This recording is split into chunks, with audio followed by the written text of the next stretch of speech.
Hello and welcome to the Brothers of Dynasty live stream edition. I'm your host, Josh Christensen, joined as always by my two brothers, Jay and Andrew. Jay, happy Dynasty season officially. What are you drinking? You don't want to say happy Super Bowl. I'll pass. The season's over. Oh, that's the past. We've moved on. Jay. We've moved it's on. Dynasty season. SCN. Rookies. When's the combine? Bring that on here. Not bunch of kids running anymore. around, running 40s. Drinking 40s. Running 40s with 40s. That would be. I think they should add that. They should add the beer mile to the combine. Edward, you'd learn a lot. Do that.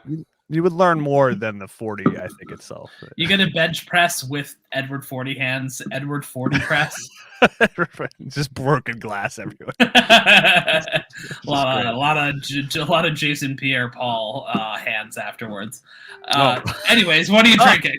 Oh God, that's gross. I am drinking one of my favorites. I've probably drank it on the show, but not in the visual medium before. Nugget Nectar by Trogs. It comes out once a year. It's one of my favorite beers. It's an Imperial Amber IPA-ish type thing. It's really good. It's one of my favorites. Nuggy Nectars. Sounds good. Nuggy Nectar. Andrew, are you still on your Hydro Flask kick, or what are you drinking today? Yeah, that's all I got. But I'd like to second Nugget Nectar as a great beer. When we watched the Super Bowl this weekend together, so I got to partake a little bit in that. And that was nice. It was a little bit of a respite from the sobriety streak. But now I'm back on only water. That's sweet sobriety. That's sweet Hydro Flask water. Yeah, we were all together. It tastes better out of a Hydro Flask. I don't know. It does. I like a Hydro Flask. I've got I think it's a knockoff Hydro. No, it's Hydra Gear right here in my comments. That is bootleg. Hydra Gear. It's just do something. Is their motto. That's good. But that's really ambiguous. What am I drinking, you ask? I'm drinking another Truly. This time we got Truly Fruit Punch, Berry Punch this time. Wow. Are you sponsored by Truly now, Josh? I might as well be, Jay. They're delicious. I'm really into Truly right now. And I thank Julian Edelman for selling me on it. Like, if by sponsored, you mean they've sent me several cease and desists on my placement of their product. Stop drinking the product on your podcast. So, like, nope. Please stop buying our product. That's what can't stop, won't stop. Well, your money's no good here. Yeah. Oh no. Well, should we get to some football? Should we get to some? Sure. Yeah, we'll do that. On today's episode, we're going to be talking rookies. We're going to do our way too early Superflex rookie mock draft. 2 rounds. We'll get to that in a little bit. But first, we are going to react to the Super Bowl that happened this weekend. I don't know if anyone out there was paying attention, but there was a football game this past weekend called the Superb Owl. It was great. It was between the Los Angeles Rams. Well, there was a Schitt's Creek, tribute in one of the commercials, so I could see where you're going with your pronunciation of words right now. So, no, that's true. There was a little Catherine O'Hara in there as well. Yeah, I was actually kind of going for more what we do in the shadows, but that's okay. Oh, all right. I don't know what that is. So. The Superb. You need to watch it. It's great. I'm not going to explain the joke from a TV show. Can you give us a full recap? This becomes a recap show. So we open live on Nadia and Guillermo getting ready for. Anyways, fast forwarding. Super Bowl reactions. Jay, why don't you kick us off? What did you think of this past weekend's game? Yeah, so it was a game. Yeah. No, it was close. It was kind of a sloppy game, a little weird in spots. There was a kind of a lull probably in the middle, but it stayed close. And honestly, that Bengals team, who seemed to be destined to win, it just seemed like once again everything was kind of going to fall into place for them. They hung in that game. They got that crazy call to go their way where they didn't call T. Higgins for pass interference. Big play happens, and it just seemed like Rams couldn't. I don't know, move the ball and score at the end until Cooper Kupp took over. And then obviously they won the game. My reaction kind of goes more to like, where do these two teams go now? That's kind of the narrative you're hearing on a lot of shows right now. And we just talked a lot pregame about how tough it's going to be for the Bengals. That's like the most. They're both teams are interesting coming out of this, but I mean, we hammered the Bengals in pregame, but yeah, the Rams is probably just as hard. Yeah, Rams is tough too, but the NFC is going to be easier. The thing is, it's like the AFC is stacked. Like that's the thing. You look around in the fantasy landscape, even, or just where are the good players, and they all seem to be in the AFC, particularly at quarterback. So it's just going to be tough for probably both of these teams to kind of even get close to that game next year. But the Rams have different, as in it's like zero draft capital and ability to kind of continue to feed that team. Like they've kind of been borrowing against the future for a while, and it's good for them. Well, you've got guys flirting with retirement too on that team. A couple of things where like McVay's like, maybe I'll tell you later, which is weird. Although, can we be honest, McVay did not help them in the Super Bowl nor in the NFC title game, so that might not be as big of a hit. I think Aaron Donald is really Donald, but that's actually more probably legit from he's around 30. You play 10 years and you give all that and you win the Super Bowl. Sure. I mean, why not, retire, save your body? But we'll see what he decides. McVay would be, you just like, that's tough just because he's lost a lot of assistants and stuff like that too. Some of his, assistant coaches and coordinators have moved on and gotten jobs. So it'd just be interesting if you lose your coach and then where that team goes from like an offensive perspective and things like that. So two teams that'll be very interesting to see where they go next year, but all in all, a good game like the Super Bowl. And I was picked the Rams, so I'm happy they won. Andrew, anything else to add on the Super Bowl? Yeah, no, not too much thoughts in addition to that. It wasn't the greatest Super Bowl, like Jay was saying. It sort of balanced out towards the middle where it became a real stalemate. So, it's just fine enough. We couldn't have a game this year without a missed extra point that actually did sort of make a difference in how they really had to go for the touchdown at the end as opposed to being able to tie it up. Like it did have implications that were sort of interesting going towards the end there for the Rams needing that touchdown. But otherwise, middle of the lane Super Bowl, it's fine. Yeah, it was kind of like Jay mentioned. There was kind of that lull in the second half where both teams kind of like shit the bed for a little while. And overall, I think I got the impression that these were not the two best teams in the Super Bowl. Like maybe the Rams were a little closer to that, but I think like if you had asked me before going into the playoffs who the best teams in the NFC were, I would have said Green Bay and Tampa Bay. But they beat Tampa Bay to get there, or they were certainly had a better shot going into the playoffs than I thought the Bengals had, who were kind of a mediocre team in the middle of the season, kind of caught fire at the right time. And then like, I don't know what deal with the devil they made, but like pretty much everything went their way in the playoffs. Ryan Tannehill just like collapsing before our eyes. Oh yeah. Whatever like the Kansas City Chiefs did in the second half of that game, like even they got some bailed out a little bit at the end of that Oakland game by like the Raiders. They let them back in. Yeah. They let them in that game by not doing anything. And just like, that's kind of the devastating thing, I think, for Cincinnati fans is that you're probably not getting back again relatively soon. Like that team was good. They caught fire. Their defense did the right things at the right time. Like Burrow's certainly a good quarterback. Their O-line is terrible. They certainly have some questions on their secondary to answer in free agency and at the corner spot. And overall, there's just a lot of good teams in the AFC. So I think it's going to be tough for them to make the playoffs next year, let alone the Super Bowl again. And because there's going to be like 8 or 9 good to great teams in the AFC next year. And I don't know how high up on that list Cincinnati really is. Like, the Ravens weren't in there this year. I think that's a better team when healthy than Cincinnati. The Bengals make a few moves, and I think they are up there again. Pittsburgh's always frisky. We're talking about this before the show. Like, Pittsburgh gets even like a medium upgrade to Ben Roethlisberger, and I think they could win that division too, just because Tomlin's a great coach and that's a great organization and they have a good defense and good skill position players. You put Jameis Winston there, I think they win 10 games. So it's a tough road to go down. Yeah, it's going to be a shifting field next year. Like even if you could get lucky enough against the teams that you face throughout the playoffs in like the Kansas Cities and Tennessee's that they were able to get by, there's going to be other teams that pose a threat, not just the ones that existed this year.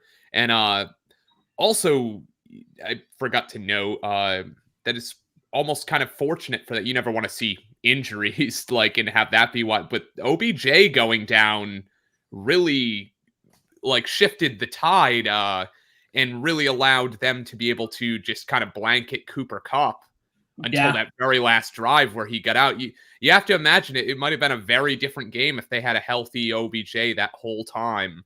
Well, it's what we talk about. Like things just went their way the whole playoffs. Like OBJ gets injured. Like obviously no one wishes for that, but it undeniably helped the Cincinnati Bengals. And then that T. Higgins touchdown to start the second half, where he just grabbed and ripped Ramsey to the ground on what would have at best would have been an incomplete pass. Like Ramsey was in his hip pocket and it was an underthrown ball. Like that might have been a pick, honestly, like the way that was thrown and the way that play went out. But that ended up being a 75-yard touchdown that absolutely should not have been a touchdown. At the end, and I mean, those two things don't happen, and we're probably looking at a very different game. Yeah, no, for sure on that T. Higgins touchdown, because he almost had to do that pull face mask, like whatever he was grasping at, because I think he was sort of slowing up to meet where the ball was. It was definitely a little underthrown at that point. Yeah, it was inside and underthrown, and Ramsey was inside and in front of T. Higgins.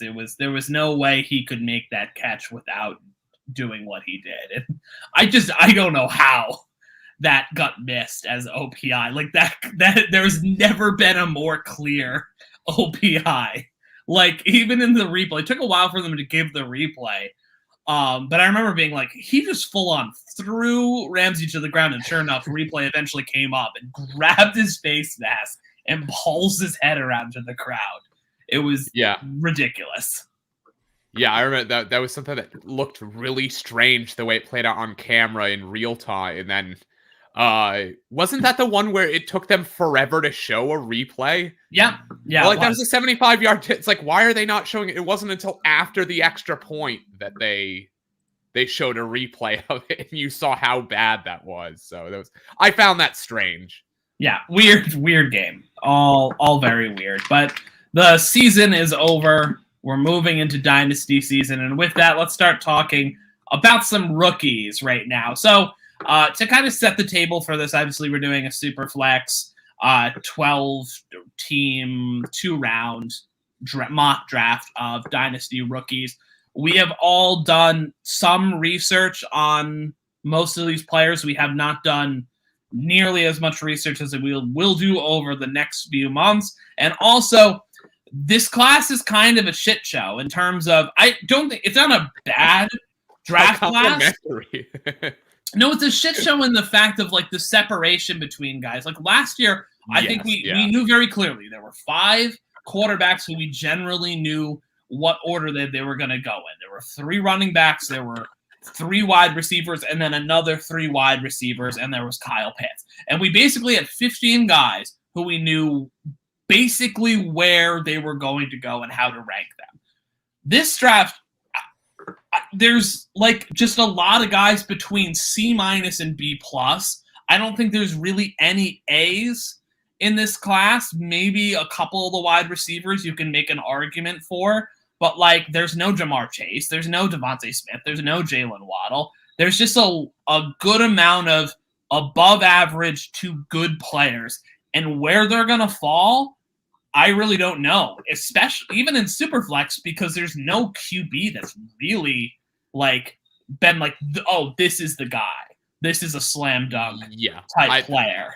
That's how I felt about it, is that we tend to do Superflex. Obviously, that's predominantly what we participate in. And there you want to give that bump to quarterback. But I'm finding this to be the hardest class to give. It's like I feel like in so many cases, I'd much rather dive into that running back wide receiver. But I don't know if that's the proper way to value it here, even still with a lesser quarterback. Yeah, I think you get into a territory where you just start going, you argue again, like you can argue against the quarterbacks for a while if you wanted to. You could also take them and it's fine too. It's like, it's kind of like pick your poison in this one, where I think there are guys arguable that will be second rounders that you could argue in the first. It's just going to be very, very interchangeable. Because it's just going to be like one tier at a certain point where you're just like, you don't feel great about any of them, and you might gravitate towards other positions because the quarterback situation, it's going to be murky. Like some of these guys, draft capital will help. Maybe after that, we're like, oh yeah, I was going to say more solid. But how do you guys feel? Because I mean, we've had these years lately where you have 5, maybe threatening that like 6 quarterbacks, like in like going in the top 50, like in. I don't know that we have that type of thing. We're not looking at a draft with a number 1 overall quarterback being taken. A lot of mocks that we've looked at, like you're getting more towards pick 10 or so, like when you're seeing the first off the board. So throughout that first round, I don't know that we see that many quarterbacks. So sort of that lesser value seeing more quarterbacks that are likely to go day 2, I wonder if that draft capital, that real world draft capital effect maybe lessens some of that, where we're like, hey, like, I mean, there's 5 quarterbacks that like you could take, but they're all day 1 guys that this a different value to them because they were drafted that high. Maybe there's a longer leash for those quarterbacks, whereas this year, once you start getting past those day 1 guys, normally you'd be like, oh, it's the 4th quarterback, but maybe it's not as valuable because their real world value does not reflect that longevity that you hope for. That you know what I'm saying, like that. Yeah, I know what you're getting at. I mean, essentially, what we're getting at is like, there's no guy who separated themselves the way that Trevor Lawrence did. So how do we actually value these guys in? Because I think, if we're looking at the past few draft years of where I'd value these quarterbacks, at least at this process coming out, they're probably somewhere between Mac Jones and Jalen Hurts, Davis Mills. Like, that's kind of the range. There is no Trey Lance. There is no Jalen Hurts is even a decent comp to a couple of these guys, in some ways. Well, yeah, at least one guy who seems to be separating himself the most. But I do think obviously a lot needs to shake out in terms of where these guys land. I think draft capital always should play a decent role in what you're doing because it's the best surrogate outcome we have.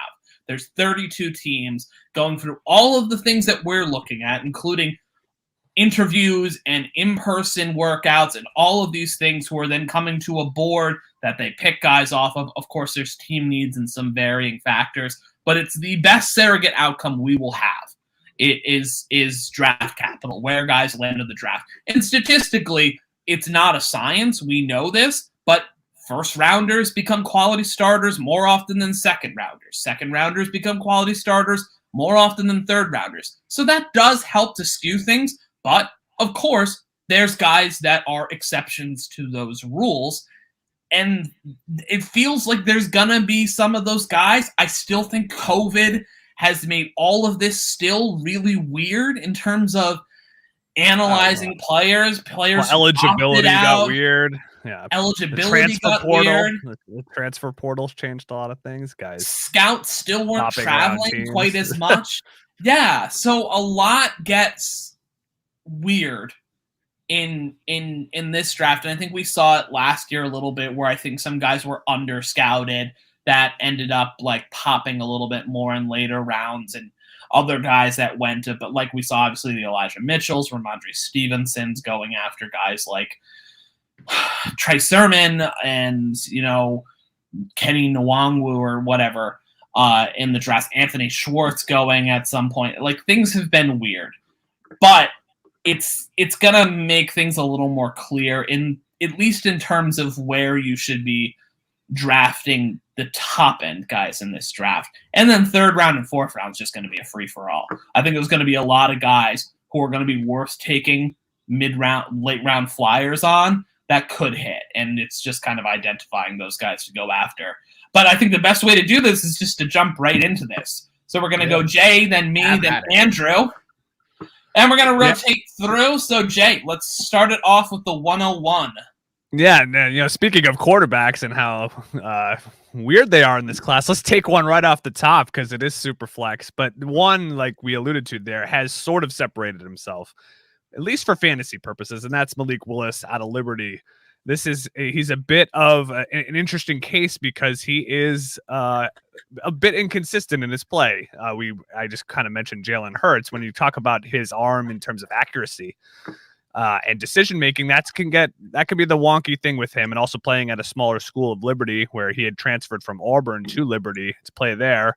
The competition's a little bit different there, but he did kind of play in a pro style offense, which is good. But the pluses for him for fantasy is he does have a big arm that can flash it sometimes and throw some good throws, and he's athletic. He's the mobile RPO style. He's going to take off and run, designed runs, everything we like in fantasy. He can bring it to his game, and he put that on display in the Senior Bowl a bit. That's where he really kind of popped recently, where he had a pretty good game there, flashed some good runs, was good in practice. Still, there were words of some erratic throws in practice as well, but that's what you're going to get with him. He's going to be a little bit all over the place. But if he is the top quarterback off the board, which right now it seems like that's a decent chance, he's in play. You might see Kenny Pickett go first. You might see Malik Willis. They're probably the two I've seen the most at the top coming off the board first. Could not be. He's going to have. Yeah, and they're completely different. We'll get to Pickett, but he gets that draft capital too. It's going to be nice, and he's the guy I think you could take a shot on here and feel reasonably good about in terms of what he could produce for you fantasy wise. Coming out first year if he starts. Yeah, I think the thing with Malik Willis is just he should make an immediate fantasy impact if he's the starter. In the way that could be divorced from actual real world success. Like, he could be a guy who throws for like 52%, but still is like. Well, Jalen Hurts, think of some of those abysmal games he had this year. 22 fantasy points, but you'd watch the game, you're like, oh my god, like he complete a pass. You think about some of those weirder stats with him, where it was like the number of interceptable balls that he threw was like wildly high. So even if it turned out fine, like it did not look fine.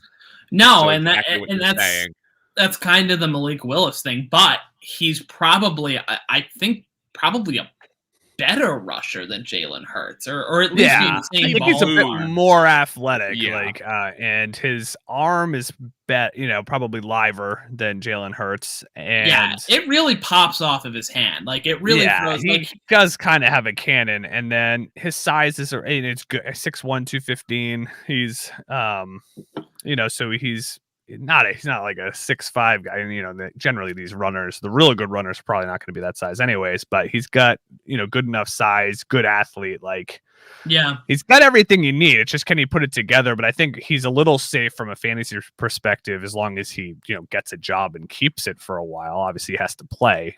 In terms of even if he's playing bad, he's probably producing for you from a fantasy perspective. Well, that's why draft capital makes such a big difference here. There's a big difference between whether he goes 6 to 10 versus if he goes 20 to 32.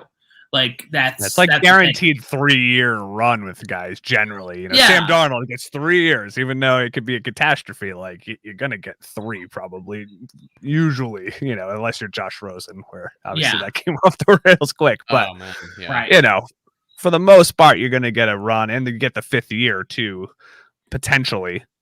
in the contract as a first rounder. So that's interesting too. So yeah, I would think a team's taking him that high at 10, 12, somewhere in that range. You're committed to him for a couple of years at least. So yeah, and I think the kind of dream landing spot for him is Carolina for me, that has a high-end pick and a need for a quarterback, and they've got some built-in safety valves in the passing game for him. I like Pittsburgh too. I heard rumors that they liked him too. So they're going to have to trade. It seems like they're going to have to trade up a lot to get him, but it certainly, it does. There's spots that make sense if he gets given the keys to the car more, like as they say. He, at least in the short term, should have some value because like he should be a guy that's rushing for 700 to 1,000 yards like in a year, and probably a decent amount of touchdowns on the ground. Like has a little bit of shades of, and now I'm saying this in terms of his evaluation coming out, not where he is now, has shades of Josh Allen coming out in terms of super athletic, huge arm. Kind of a mess in terms of consistency, accuracy, decision-making. But like the thing to keep in mind with that comp is Josh Allen made an unprecedented leap from year 2 to year 3. Yeah, in terms of accuracy. And also 6'5". all of those things. Yeah, like he is a case study that like him coming out is a good comp for Malik Willis in some ways. Where he ended up is not something you can expect from really any quarterback in that type of a profile. Usually, like the types of things that Josh Allen got better at, people don't get that much better at, or they get marginally better at. But let's move to the next pick, which is going to be my pick. I think there are, like, again, like usually we're populating, especially these early draft picks, really high with quarterbacks, but I think I'm waiting on the next quarterbacks because I think it's a pretty big drop off between the immediate value that Malik Willis offers with that type of draft capital. I think the next guy for QB probably on my board, it'll then end up being guys like Matt Corral, Sam Howell, Kenny Pickett, but it's Malik Willis has pretty much separated himself from me at this point because of that upside. So I'm going to go into the running back pool with where I think there's basically 2 guys to choose from here. I'm going to go with Breece Hall from Iowa State. I think he is a solid, complete back. I don't think he's the level of like Najee or Javonte last year where we really loved them, but I think like he's a B+. I think he profiles as a guy who should be a 3-down back. He's a very good pass catcher. He's probably his best trait is vision. He reads his blocks. He goes into the right place. He makes the right reads, which is all really great. He's super patient behind the line, and he is quick but not fast. Some things that you'd like to see more from him is like finishing through contact better. Like he's 220, 6'1". Like he should be able to play with a little more power that doesn't show up on his tape as much. And he just doesn't have that top gear to necessarily break away. But I think he accelerates quite well. So I think he is a very safe option that feels very Josh Jacobs-y to me in terms of like this guy should be a solid NFL starting running back. But probably doesn't have the ceiling of guys like Najee, JT, DeAndre Swift. But I think in this class, he's, for now, my RB1, and that position is scarce, so I'm going with him. Anyone have thoughts on Breece Hall? No, I've liked him so far. He's probably my 1-2. I feel like it's close though. I in terms of some of the next guys coming up. And I liked his patience. That was the thing that popped most for me. He just seems like a solid runner who sets things up, has the good vision. So, he reminds me in some regards to like what I would see from Javonte a little bit in the past, where it's just the guys who kind of can kind of stay behind the line, wait for the gap to open up. Does very well there and has good burst to get through. So like I've liked everything I've seen from him so far. Yeah, David Montgomery, that's another guy who kind of comes by. Who was at Iowa State as well. Like I think he's in a kind of similar mold as David Montgomery. Sure. Yeah. Same school. Yep. Andrew, let's go to you at 103. Yeah, like I said, I also don't feel ready to go to the well of quarterback. So I'll take who's currently my favorite wide receiver. I'm going to go with Ohio State's Garrett Wilson. I feel like, to me, he seems like the most well-rounded, highest floor player. I know there's some of the other receivers like the Drake Londons who are just big contested catch guy, the athletic freaks like Treylon Burks, but Garrett Wilson, I think, is like the do-it-all type of receiver. He moves well, tracks well, good route runner, gets good separation, and overall has good hands, and just a really good, high-performing wide receiver. Like you were saying earlier, I don't think we have anyone like our top guys, like the Waddles, Chase, and maybe Smith and Elijah Moore. But I think he could be right in there with like the Rashad Batemans or better. I think he profiles very well to transition and adjust quickly in the NFL. And yeah, it'll be interesting to see where some of these guys land. Wide receivers very deep this year. But he's the one I feel like I have the most faith in being able to succeed. Yeah, the thing that's, I think, with Garrett Wilson that I noted in my notes is that there's no obvious flaws in his game, but there's not necessarily like a truly elite singular skill, which is not to say he's bad, which is not to say he's like middle of the ground on everything. He's really good at everything. Like, I can't think of something where I'm like, oh, he really needs to get better in this facet. He seems like he should be a plug-and-play guy. Can play inside, can play outside, good route runner.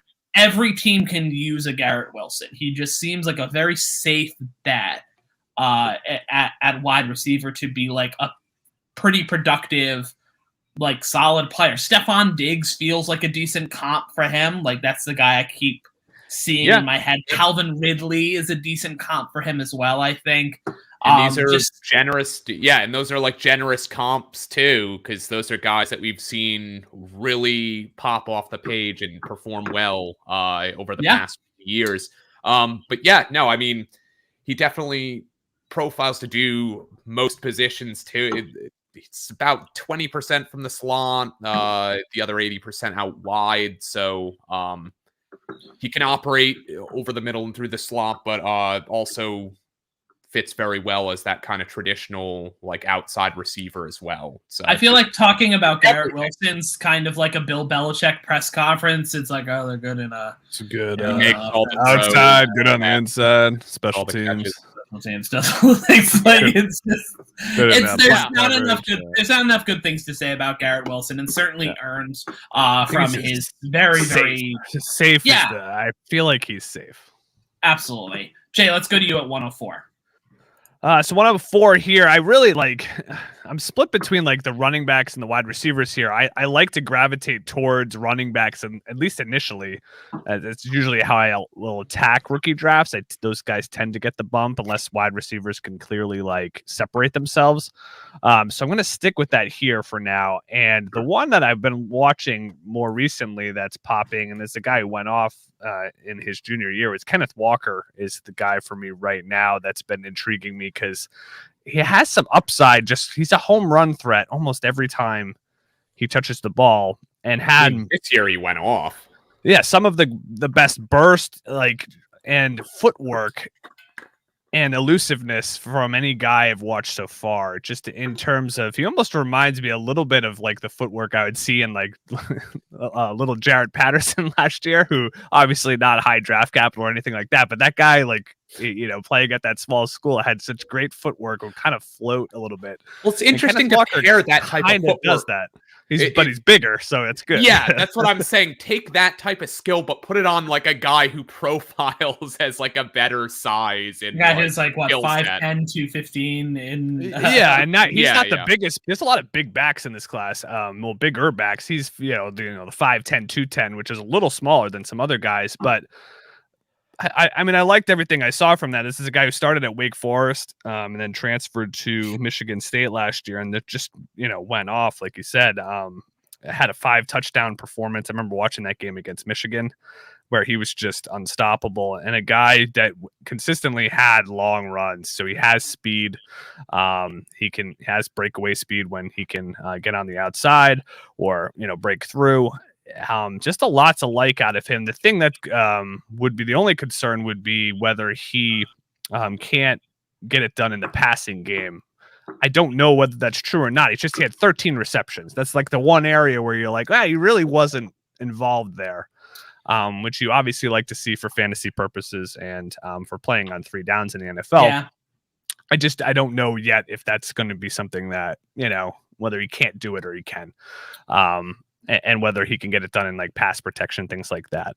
But from a straight running perspective, this is one of the best runners in this class. So it's going to be a guy that's going to be interested to see where he gets drafted, who drafts him, and then whether he can, show off or add any skills in the passing game, where he can become more of a complete back. Size-wise, I think he has enough size, a little slighter than some of the guys, but a guy that we'll see if he's also can, be durable enough to carry enough volume to produce at the next level as well. But a guy I'm happy taking pretty high here, and we'll see where he shakes out later when we get to kind of the full evaluation. He seems to be pretty highly valued by NFL teams as well. And he gives you, it reminded me a little bit of Nick Chubb watching him. He can kind of stick his foot in the ground and change direction and get upfield in a hurry. It's pretty impressive, his burst. Yeah, really quick. That's what sticks out to me. Yeah. And I think he's less frenetic than a guy like Isaiah Spiller, who's more like the lateral agility guy, where I feel like Kenneth Walker's just a guy who sticks his foot in the ground, is very decisive, and then goes straight. It's very much like that. I hate saying one-cut runner because that doesn't do him justice. Like, he does have elusiveness in the open field, but like he runs with that type of energy. He finds his hole in his zone, and he sticks his foot in the ground, and he's gone. Yeah, and just to throw out a few stats that stick out for him that he really held down. 30 carries of 15+ yards. So kind of to go with what you were saying earlier, Jay, 89 missed forced tackles, and then out of the 1,600 or so yards, 1,168 yards after contact, which makes him the top of this running back class. So some really impressive stats there. Yeah, he is elusive. That is for sure. Let's move to our next pick, which is the 105, and I'm going to round out what I think is the big 3 of running backs, which I think is the most clear in this draft, and that's Isaiah Spiller out of Texas A&M. Pluses for me with him is foot speed and burst. Like, he takes a lot of really short steps, which is good in terms of elusiveness and change of direction. He's got really nice speed. I think his change of direction and lateral agility is terrific, and I think he might be the best pass catcher out of these 3. Although I think Breece Hall is quite good in that area. Cons for me, I don't think he's the most decisive back all the time. Like, I would like to see him pick a hole and go sometimes. Like, he can dance a bit. He's not great in pass pro. And maybe that's kind of the 2 big things for him. Like, he seems like a pretty high floor prospect, though, that should go in the top 50 picks of this draft. And those 3 running backs, Hall, Spiller, and Walker, all kind of I think they're probably all going to go in the top 50 picks or so. Probably all from 33 to 50, probably, right? Somewhere right in there. I don't think anyone probably breaks all that day, first a round good day mold. 2 stack in that second round. Yeah, and I think to an extent, I think they're in a single tier. Like, I don't know if any one, like, if you like Kenneth Walker, the best out of these 3 guys, take Kenneth Walker. I'm not gonna. I personally have Breece Hall number 1 right now, but I think they're a clear tier of 3 running backs, and I think they should all be in the top 6 picks in your Superflex draft. I think there's basically 6.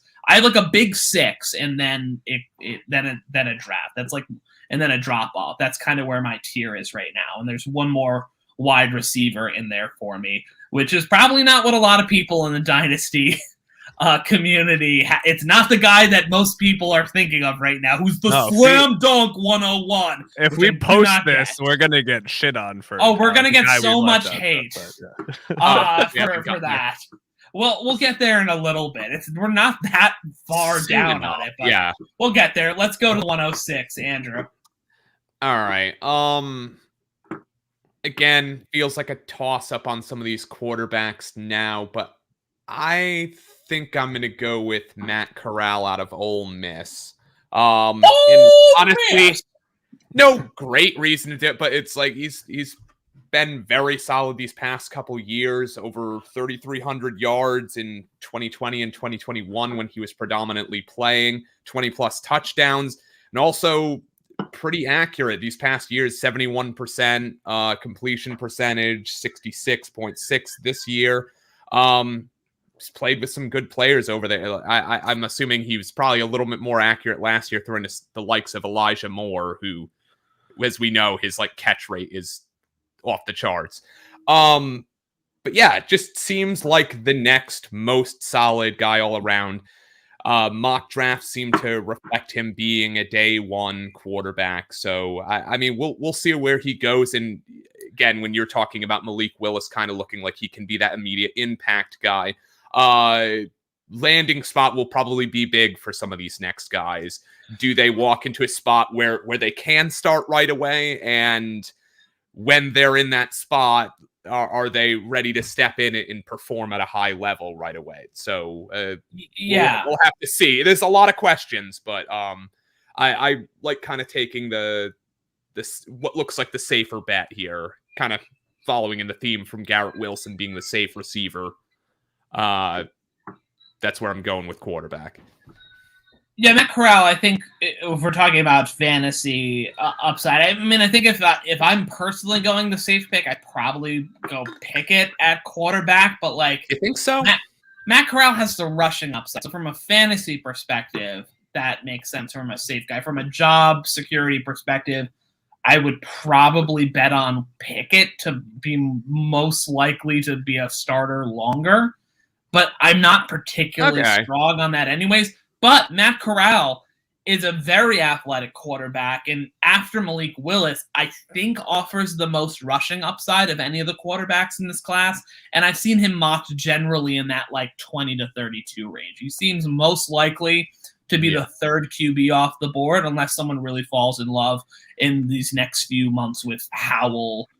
Probably Howell's the only other guy who I think could supplant him. And when I think of Howell feels iffy to me, and again, like we're really early into kind of evaluating these things, but just watching him, like I feel like he can make things happen. He can scramble and do things like when he has to, but there's a lot that seems desperate in his game, and I feel like I sort of want to steer away from that, at least. Is this just the Baker Mayfield comps getting into your head? That doesn't help. Sam Howell gets a lot of Baker comps, and I'm like, why doesn't Kenny Pickett get Baker comps? Maybe. Why doesn't he get Jake Fromm comps with those tiny mitts of his? Let's move on to the next pick now. That's the 107, and I'm gonna go with my next. I have the 107. Oh, you have the 107. Never mind, Jay. Sorry, Jay. Jay, go. You better pick the guy I'm thinking of. No, I'm actually gonna take Sam Howell here. That's actually I'm intrigued by him. Matt Corral is right. Pretty close to him too. Sam Howell is actually the one I'm probably second, just because I think he has the most all around between arm strength, which I think is better than Corral's, and then he offers a similar rushing upside to me as Corral, because the guy had 183 attempts this year for 828 yards. So he's an athletic quarterback. It also didn't help that he lost Carter and Javonte. Yeah, he did lose all his weapons. He lost two receivers and De'Ami Brown. He lost both running backs. He had I can't remember his name right now, but the receiver on that team is really good this year. Josh Downs. Yes, Downs. That guy had a huge year. So he's look great. out for he's him pretty high on my board in 2023. Yeah. So This is right in the territory. Him and Corral are like really neck and neck for me. So like I'm willing to take those guys around here in the first round. And I think and to what our same points, like draft capital is really going to shake it out. Just because I think both have enough athleticism to produce from a rushing perspective for you. I don't know how many designed runs these guys necessarily get. That's tough to tell. Like Malik Willis, you're guaranteed that. These other guys are in territory where it's like, yeah, maybe. But also, I don't know. They're all both 6'1"-ish. I don't know how much punishment you want these guys to take at the next level. But yeah, both seem stockier though. Then he is, but they're both like always mocked after, at least in the NFL draft, after Pickett. And I just think that's for more of like Pickett just seems like it's a safer like real life quarterback type thing. Although I don't love his like fantasy attributes. Plus he gets comped to like Andy Dalton and Derek Carr, which doesn't like, do it for me from like, get that guy in I want a back end QB2 for, I don't know. Like, that's just not what I want. Also, the other thing with Kenny Pickett, that's like, he's a 6th-year senior. He's 24 years old. Yeah, he is a bit. He's been around for a while. No, which is fine, but it's also like, he didn't do anything until now. It's a little Brandon Whedon. He's like 4 years younger than Brandon. Was it Brandon Whedon? Yeah, Brandon Whedon was like 20. He played baseball first, and he like went back to school. No, but I like Howell because we watched a lot of his tape last year. Not by design, last year, because we had 4 players we were analyzing from his offense. And I really liked his tape. And throw a good deep ball. Pre-2021, though, it was him and Rattler, rest in peace, Rattler, now trying to revive South Carolina as 1 and 2. Those were the guys that were sure things, and he was a high pedigree player.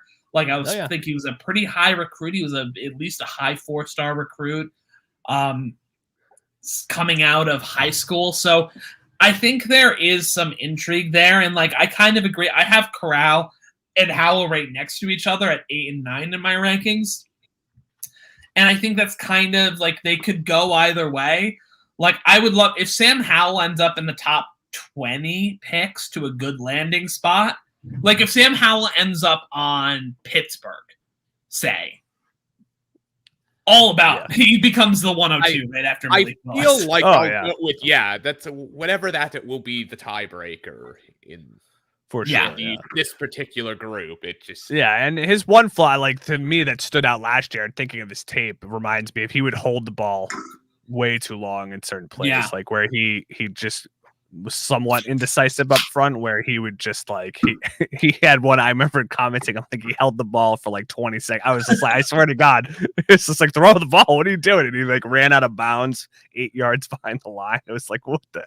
I don't know what that was, but it was. Well, you would hope that can be coached out of someone, but then we see Carson Wentz, who has never gotten better. No, but he did have that. De'Ami Brown. I just think like he threw nice downfield passes to guys like that. So it's a guy with an arm and athleticism. So quick release too. He gets the ball out fast. When he decides to throw it. So like I like if and when he decides to throw. Yeah, I like him. So right now we'll see where he lands, but he's right. Yeah, him and Corral I think are a nice little stack there. That's the next couple of guys. Let's move to our next pick at the 108. To my pick, I'm going to take Drake London here, wide receiver out of USC. I am not one to overweight size, but when you're his size and you move laterally and with the quickness that he does, it's really enticing. He's 6'5", 210.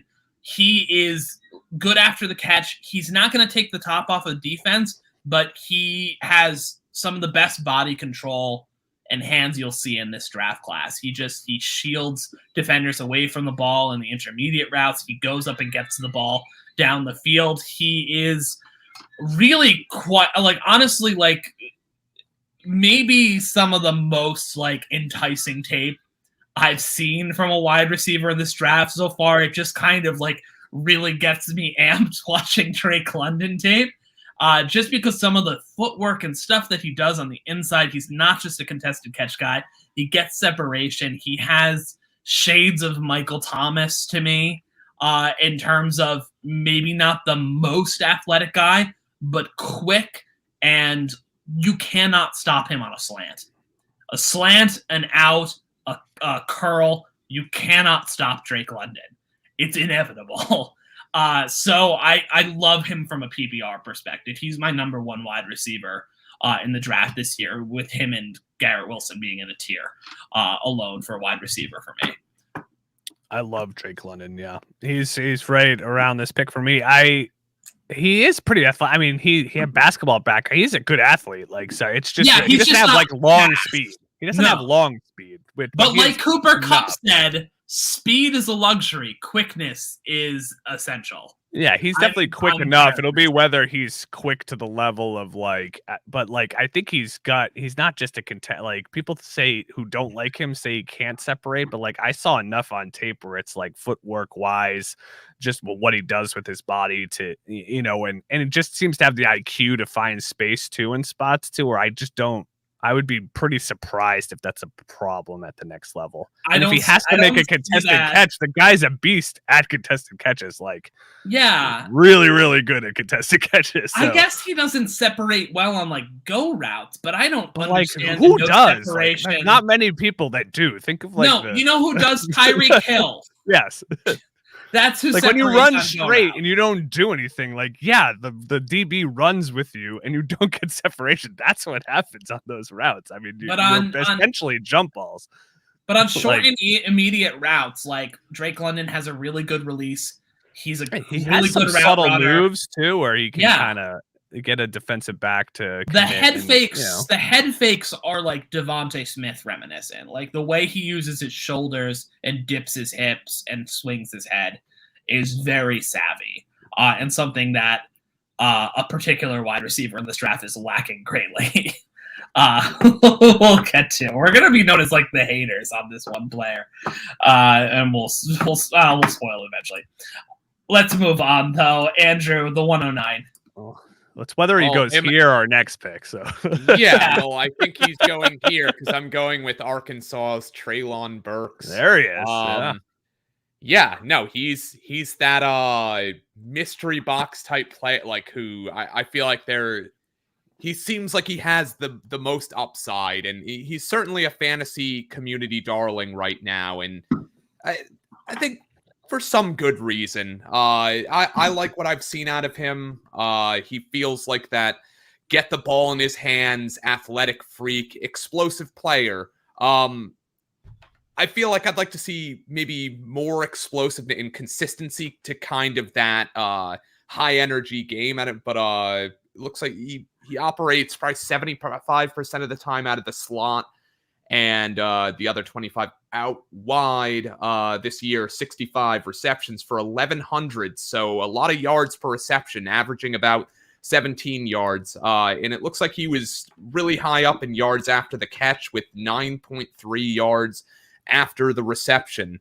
So he's a guy who's making plays after getting the ball in his hands. He's going to be that playmaker, and I feel like that can be scheme dependent. We've seen other players that need people, like a team that like puts that in his head. Like you're thinking the upside could be like a Debo. Obviously, San Francisco loves using him and gets him involved one way or another. You need a team that kind of trust him, that will like, we know you're the best player on our team. We're getting the ball in your hands no matter what. Because if he kind of ends up somewhere where he's in the middle of the depth chart, I don't know if that's a good fit for him. But if he ends up in in that sort of range from LaVisca to Debo, there's a lot of areas that you can fall. And I mean, that is like the ultimate thing with him, where I think there's a wide range of outcomes with him, where like on the worst case scenario, he's like LaVisca or like Cordarrelle Patterson circa first 7 years. And which Corral? Which Corral? Lot larger versions of that. I would say larger versions of those guys. It's a larger thing. Well, that's the enticing thing. Well, I guess I missed that too. His size is he's 6'3", 225. He's probably gonna run in the mid 4.4s. He's got good long speed. He's like, these are the pros. He has good late separation down the field. He's got really good ball skills, big strong hands, and like he gets those bubble screens and swing passes and can make something happen after the catch. He is terrible off the line. His release is like molasses. Which is what I was getting to there. Yeah, his route running is incomplete. Doesn't run a lot of routes. Yeah. No, it's a lot of screens and go routes. He doesn't work the middle of the field too much. And part of that lined may up just in be the Arkansas. slot mostly. Because he can't get off press coverage. He needs a free release, which is fine. If that's how you win, a team should use you how you win. That's why, like, when Laviska is not the worst comp in the world in some respects, although I think he's better than Laviska. I'm not gonna say that about him, but like, Laviska doesn't do well outside because he can't get off of press. He can't get off the line super well. You play Laviska out of the slot and he's a lot more successful. I think Treylon Burks is going to be the same way. He's going to be a big slot receiver. Like, that's what he should be, and teams have to use him the right way. But unlike London and Wilson, who I think have a variety of ways to win, I think the ways that Treylon Burks wins right now are limited. But big guy go fast. It's enticing because you can't teach size and you can't teach speed, as they say. And like, that is worth taking a shot on. I'm not taking him number one in a draft. I'm not taking him as the first wide receiver off the board. I'm not taking him above these running backs. It's just, there's too much range of outcomes here, and he's like, there's a lot of ways he loses as much as he wins. So that's what worries me about Treylon Burks, and why I'm baffled by the inevitability that the fantasy community sees in Treylon Burks right now. I think he's worth a top 10 pick in your draft. I don't understand the gaga love fest about him. There is a certain air of certainty to a lot of, and I'm just like, I haven't seen what would make me that sure, and I think the wide range of outcomes to be that sure, I don't. It feels a little Brian Edwards-ish to me. It seems a little forced. In the level that, like, not that people were putting Brian Edwards at the top of drafts, but people were like, this guy is an alpha. His was a breakout age thing. Treylon Burks isn't even an age guy. He broke out late. It's weird. It's a little weird. It's just also, here's a funny weird stat that for some reason his average depth of target, to sort of go with the being like a slot screen type, like predominantly average depth of target 9.7, which has him tied for 345th. But his yak was it was really when you got the ball in his hands, he would become a freight train because he'd get up to when he gets up to speed, he's pretty scary in the open field because he's big and he's fast. So that's like, what happens? This is the thing. It's like, then what happens? Because this isn't an apples to apples comparison. Like, I understand he was in the SEC, but it's not NFL to college football. It's not the same thing. Does that translate against NFL linebackers and safeties who he might end up lined up against if he's playing in the slot, who are bigger and faster than most college guys? So it's just, this is the thing. I'm worried about the bust potential of Burks to the extent where he's dropping all the way down to 9 for me on my current ranking. So clearly we all hate Treylon Burks. I hate that. But it's just relative to the hype. I'm just like, I don't see I'm with you. Yeah. That level of hype. Let's move on, though. I actually think this next guy's close-ish right now, at least for me. And a lot of people in the community. He's interesting. I need to dig into him more too. And he got hurt. Jamison Williams, another guy who can go very, very fast. This is one of the biggest big play threats in this draft. But he tore his ACL, obviously, at the end of the year in the national title game, which was unfortunate.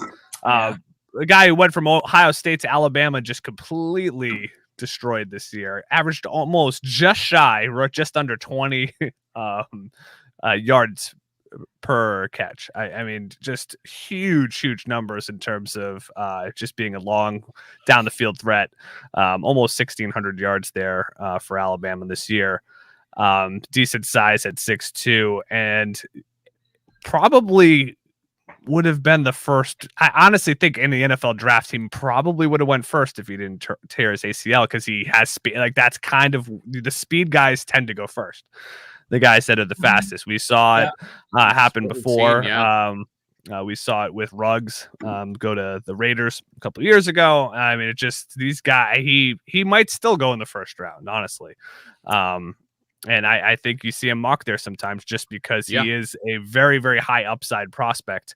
Definitely has some range of outcomes there, but a guy, and especially coming off an injury too, it's not great to come out, immediately, he's not going to play right away. He's not going to have to ease in terms of however that healing goes, but a guy that's very intriguing and a guy that you're probably going to be able to get, unless someone loves him in your league, probably at the back end of the first round. And he has just as much upside probably as some of the top guys there.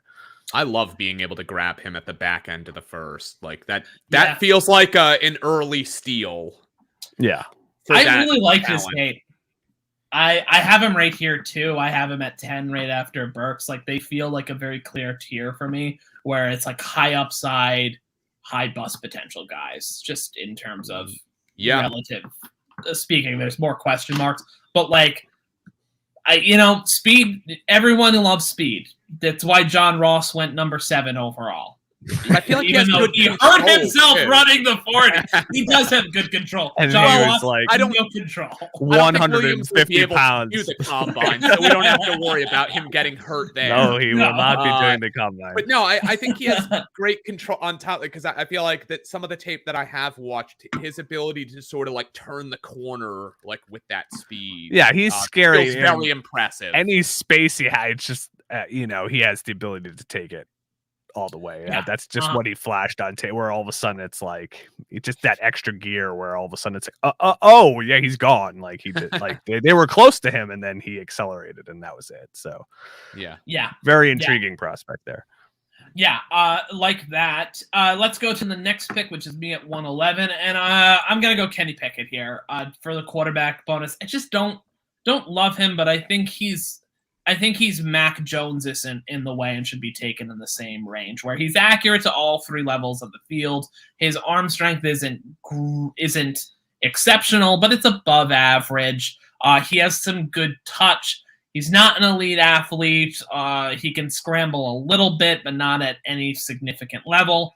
The hand size, I know a lot's been made about that, but it is a real thing in terms of your ability to play in the rain and the snow, and where your grip strength becomes an issue, also becomes an issue on sacks to hold on to the ball and hand sides. Like, it is a factor that is important. I don't think it's the be all end all, but it is something to keep an eye on.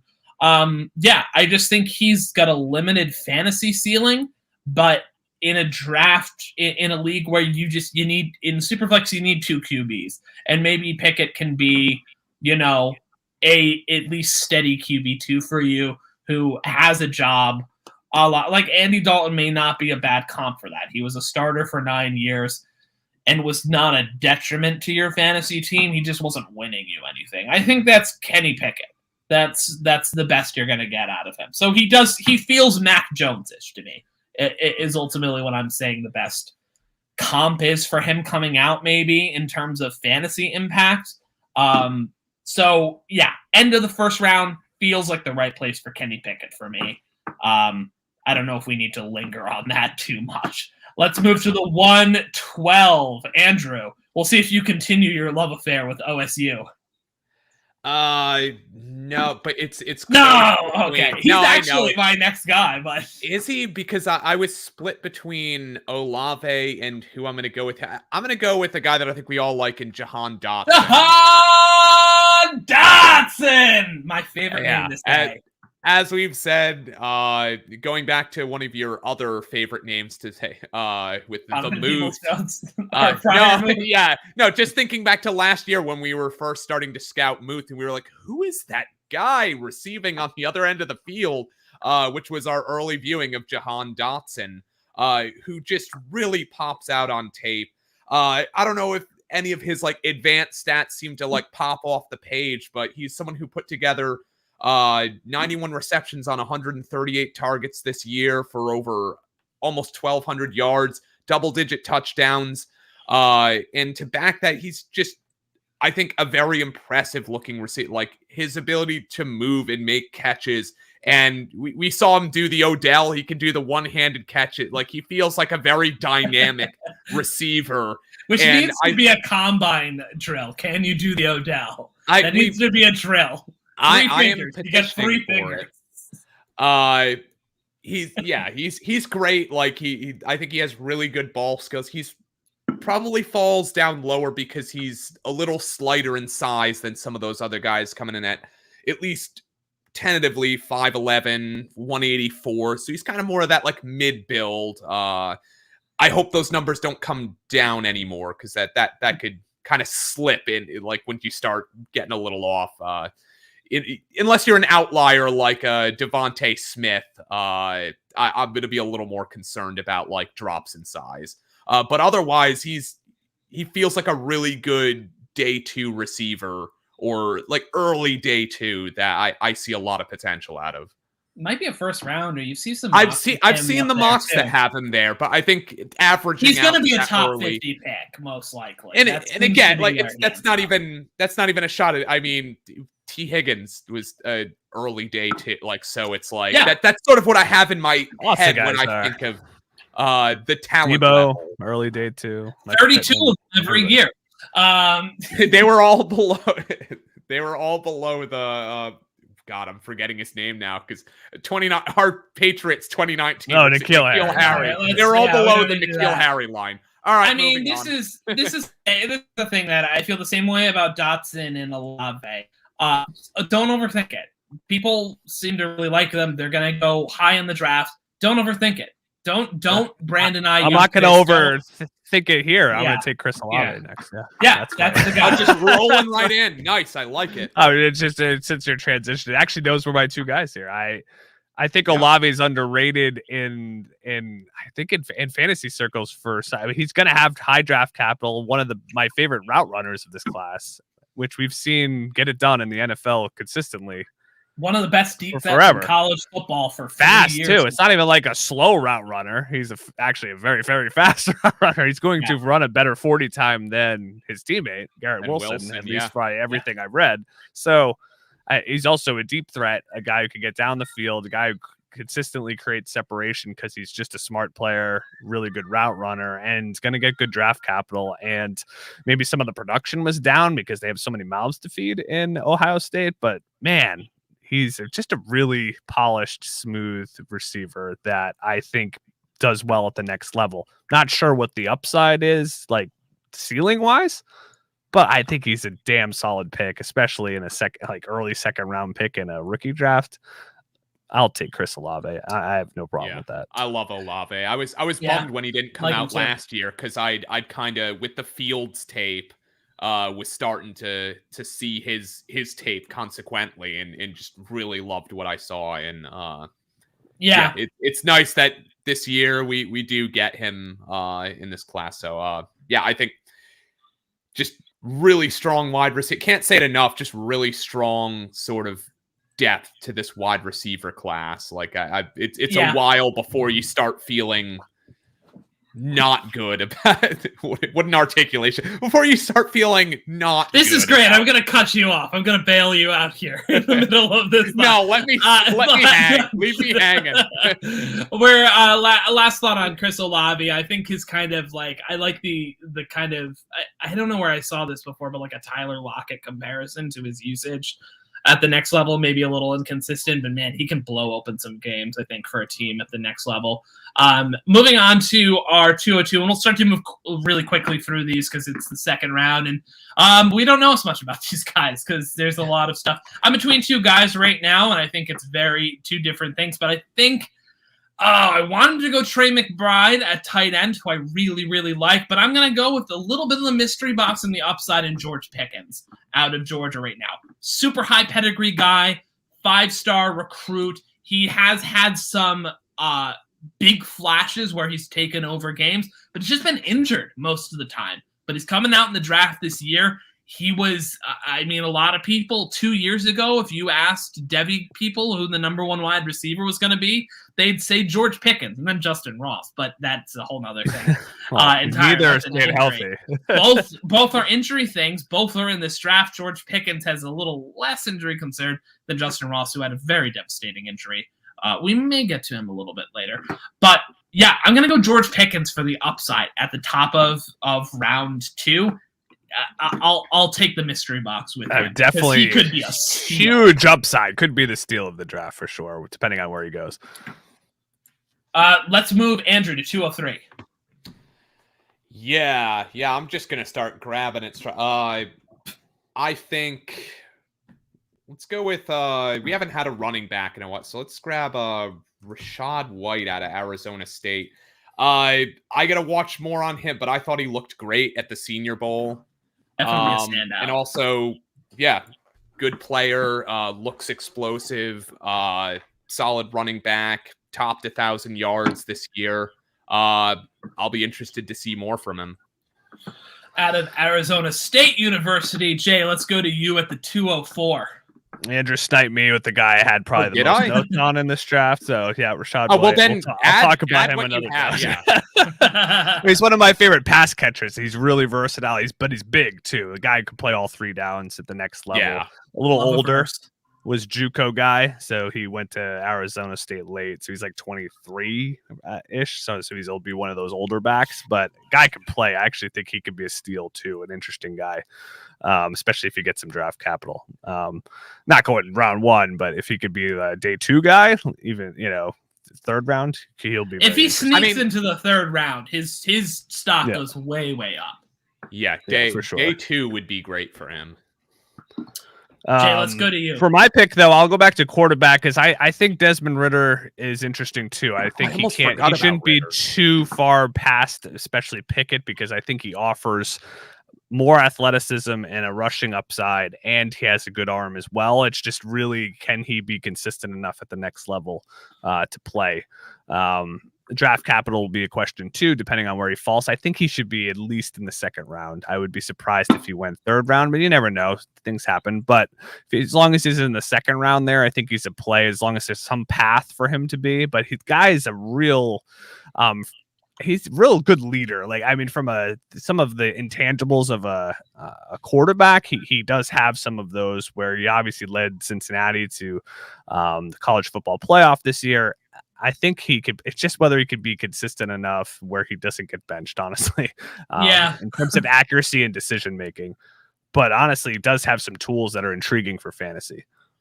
Ball really pops out of his hands. He's got really great velocity, has a good arm. He's athletic, more so than guys like Pickett and Carson Strong. In this draft, he can make things happen with his legs. And like you said, I think he may be number 1 for most likely to be called this guy. You know what? He's a winner in this year's draft. He's the guy's this is a winner. He is a good. He's got most likely to be called leader of man, and that to artificially inflate his draft stock. Not that I think he's bad, but I think those are things that that bodes well for him. He's gonna He's big really too, well. Actually 6'4". He's actually more 6'4", of the big size too. So which people value. Most of the other ones are not. So there's only 2 guys that are like the prototypical size. It's like him and Strong. So the other guys are a little shorter, but not too short. But it's not 6'4", 6'5". Let's move to our next pick, which is me at the 205, and I am going to go Trey McBride here, who is a tight end out of Colorado State. He's just that prototypical size, 6'5", 250, good hands, good route runner for his size. Feels very, very Pat Fryer move-ish to me, where he's just that.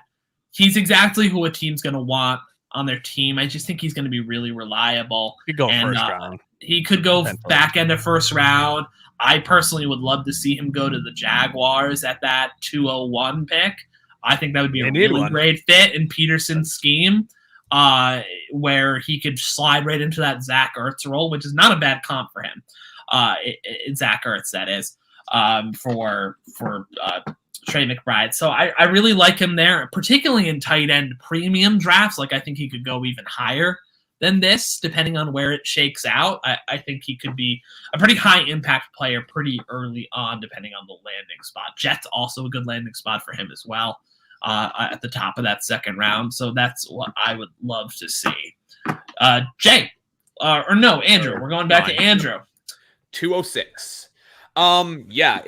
This name came up a little bit before, now that we're getting sort of down the chart for quarterbacks, but I'm going to go Carson Strong. Probably someone that I don't know if I'd actually take this high, but looked pretty decent, not awesome at the Senior Bowl, put up some great stats this year, big throwing stats, has a big arm. Probably like Jay was saying, lacks some of the athleticism that you might want to see out of some of these fantasy upside guys, but definitely has the strong arm and accuracy. And also, we'll see where the draft capital lands him. Probably want to see him as some sort of day 2, like on the earlier side, to like feel good about his ability to produce or do anything for you, kind of being the 6th guy off the board at that position. So it's a little tougher. This is maybe a guy that you're taking a la how you would have drafted Davis Mills last year. So it sort of feels like that you're getting outside of that core group, but there's still some upside there. And when you're drafting for Superflex, that's always a kind of a good bet. Shane, let's go to you at the 207. 207, one of my sneakier favorite running backs in this territory is Tyler Algier out of BYU. This guy had elite production from a smaller school, so it's not against the best of the best in terms of competition, but man, this guy produced this year 1,600 yards and 23 touchdowns. That's pretty good. Had a 5 touchdown game against Virginia, actually. So actually, a school that's in a good conference, but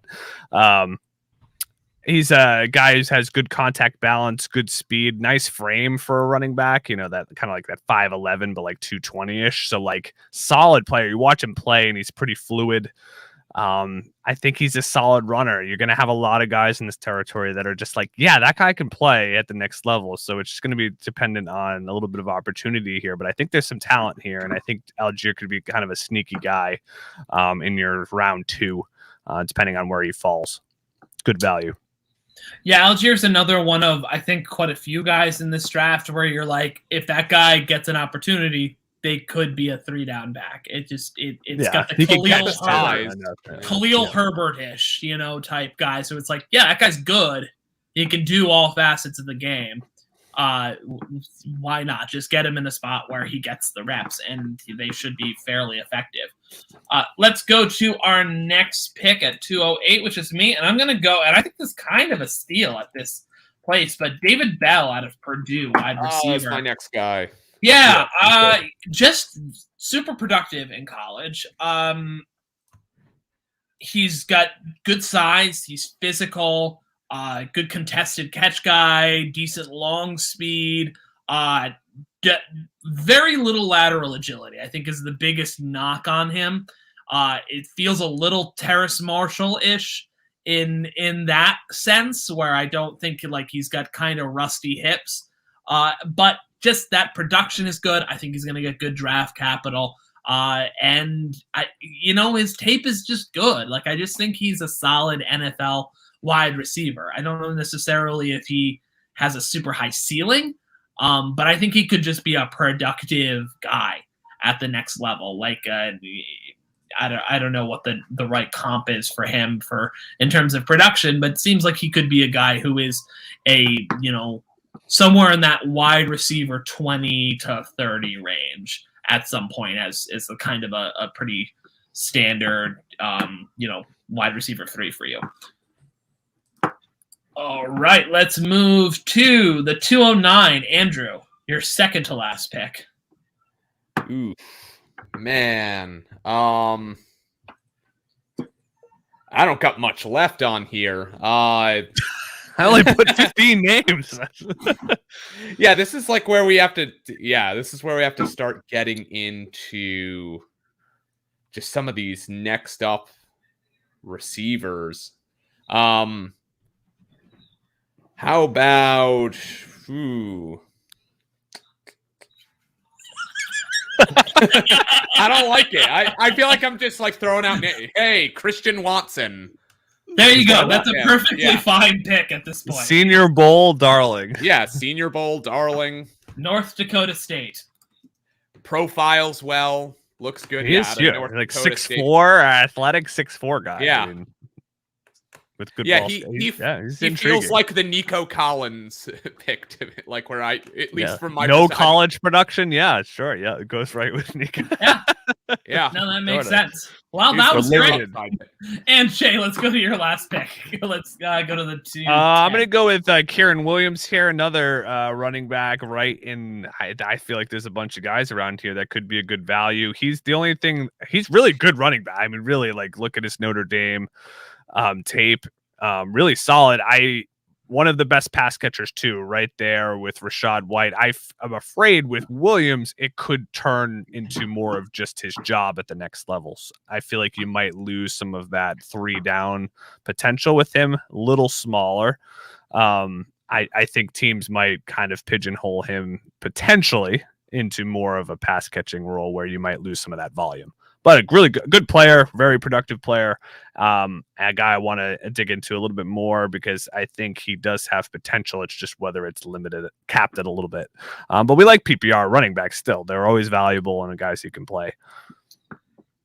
Yeah, I like that there. He was certainly productive. Has had some pedigree, has some pedigree there. I'm going to stick with running back at 211 and go with a guy who's also on the smaller side with James Cook from Georgia. I think he's another terrific pass catching back. He's a spark plug type guy who, he's fast. He can break one off. Only listed at 190 pounds. I think that's the biggest concern, but he's 5'11". So his frame should be able to put on a little bit more weight.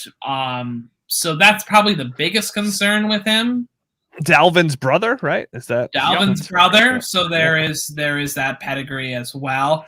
And I think he's pretty well thought of. Should be possibly a day 2 guy.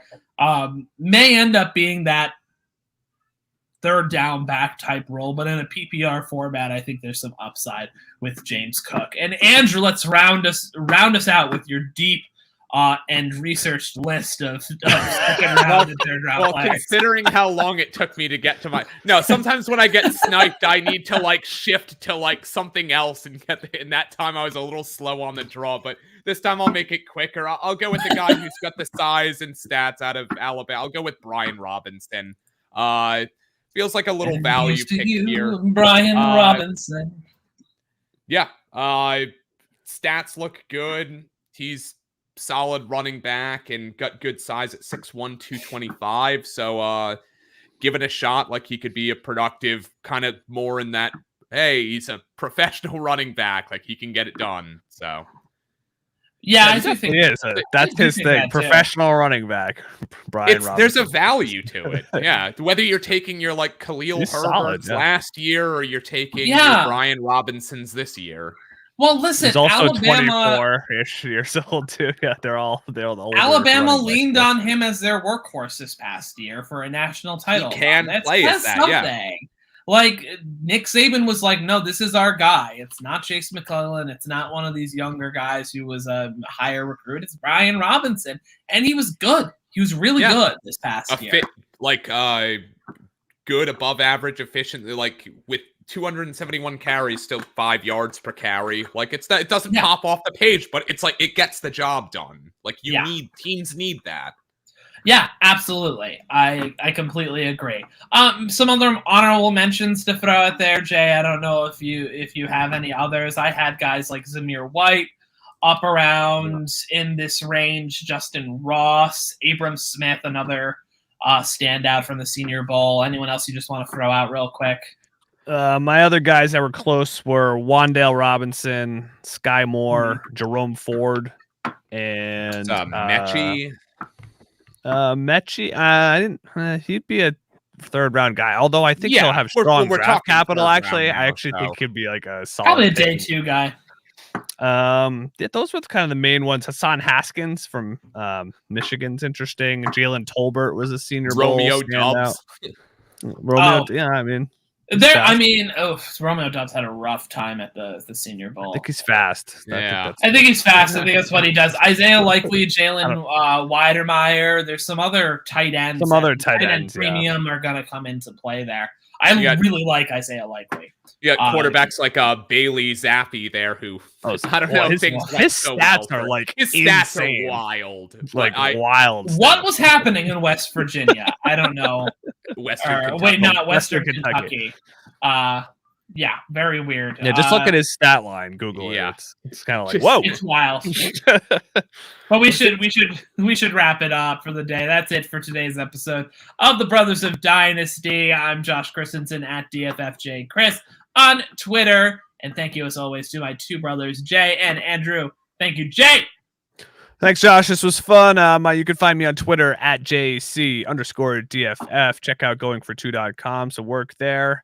And look for me on their network there. Fantasy Cheat Sheet coming up soon. And find me on Twitter, JC_DFF. And thank you, Andrew. Thanks, Josh. You can find me at DrewC_music on Twitter and Instagram. And then for other music, like the music at the top from my band Ghost in the Snow, go to ghostinthesnow.com. That'll have the links to all the socials like Facebook, Instagram, Twitter, and all the streaming sites like Bandcamp, Spotify, Apple Music, Dweezer, I don't know. Tweezer. Yeah, whatever you use. Drizzly. You can also, as a link to download to your Zune. Onlyfarmers.com. I don't know. Yeah. Find my OnlyFans online too. It's all there. That's it. We gotta. This is going on an hour. Let's riff now at 1:25. No, we're done. Smash that subscribe button on YouTube, Brothers of Dynasty. Jay's already trying to get us out of here. Subscribe to our Facebook page, Brothers of Dynasty, and follow us on Twitter at Bros of Dynasty.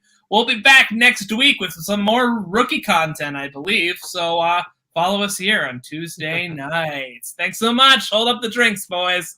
Hydro Flask. Bye.